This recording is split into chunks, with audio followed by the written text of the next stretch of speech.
Fuck you, Shoresy. For what? We want more kids out to games. Why? Because kids in sports stay off the streets.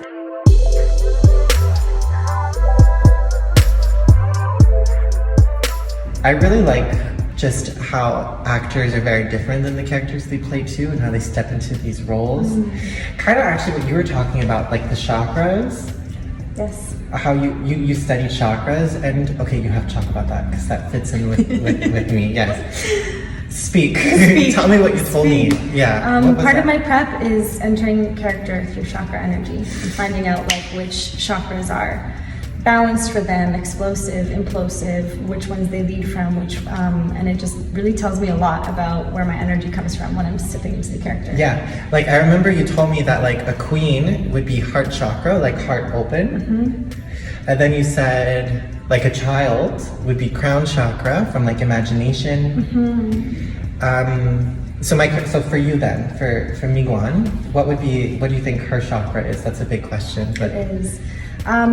There's also a little bit of, I feel like, rebel energy between her and Zeke that they both carry, because they're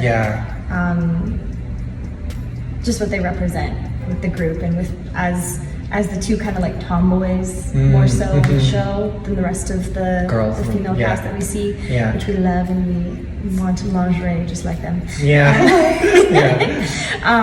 But yeah, I think that there's a root for Megan Zeke that's pretty strong. So a balanced, grounded root chakra. Yeah, and then there's like there's definitely for me, I think a heart that's really involved for community, like for the community, by the community.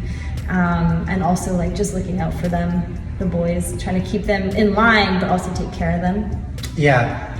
I love that. And something that's interesting, because we were talking about this earlier, is the throat chakra. For me, that's been probably the most challenging, but also the most healing, and also the something that I've learned the most from. Because Keilani from Meeg. And that's the thing, is like I get to learn always about myself and about the character that I get to be. And having a strong vocal throat chakra for this character has taught me a lot and helped me with a lot of that journey. Oh my god, I love how you can find healing within a character you play and then like embody that character. That is so fascinating.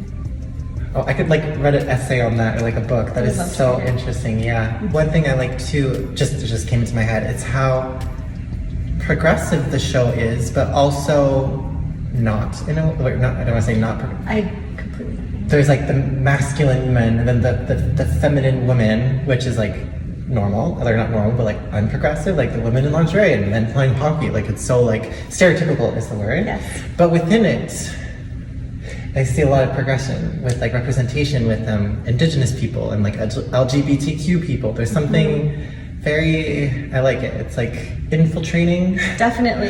Yeah. There's like that foundation of what people know, and then there's this introduction and sort of like infiltrating. I like that word. Yeah. It's a good word. Yeah, because I feel like all these like straight white people, I shouldn't say that, but whatever, who like, love Shoresy, like, girls, hockey, but then you see all these characters and this information and it's like infiltrating.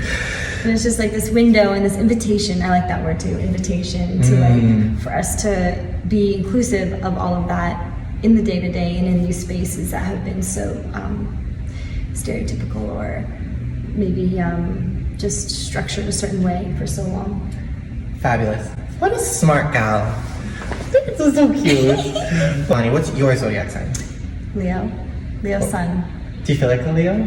I do. Yeah.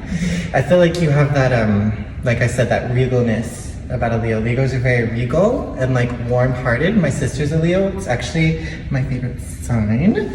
Yeah, it's a good match for Gemini. Your character, Miguan, what would be her zodiac sign, or how would you describe her energy different than yours? You know what the first clue actually is? Is that Miguan means feather in Ojibwe. So there's an element of that to her. I wonder who the writers are, or like how. I asked Jared about this because he's the writer, and he said that he looked it up. He was looking up names that he wanted to include for representation, and so cute. Found the two names and loved them, and so here we are, Miguan and Ziguan. But feather and Ziguan is spring. Feather makes sense. There's like a movement and airiness. How would you describe your Meek? So Zigwan. Zig. Fire. Fire. She's like fiery. Yeah. She's ready to go in hot. I love that about her. The opposite of you, almost. Sorry. That's okay. Shoresy, I feel like you're allowed to swear. Yeah. Me never swears barely. Who? Oh, you? Yeah. Oh, right. Wild, hey? Because you're the peaceful one. It's true, yeah. That's funny. Zig, the other one. Always. Always fire. Yeah. Okay, she's a fire sign for sure. Yeah, I get that. Nat. What would be her sign? Or how would you describe her energy? Very grounded. Yeah. Heart. A lot of heart. Mm. A lot of heart for the team. Carrying on the legacy of her mom. For the community. Mm-hmm. Okay, and then who else? Shoresy, that would be the last one. Okay. Yeah. This one is funny too because like he's a little shit and he loves starting shit, but he also like has his heart in it for all the right reasons. Especially when you see the dynamic between him and Laura, and just how he like goes from like such a hard-edged hater when he's with the boys to like this like really soft, like vulnerable, like so adorable, like you know when they're together. Nerd. Yeah. Okay. Delightful. Thank you. I'm glad we got to do this. That was so fun. Yes. Okay.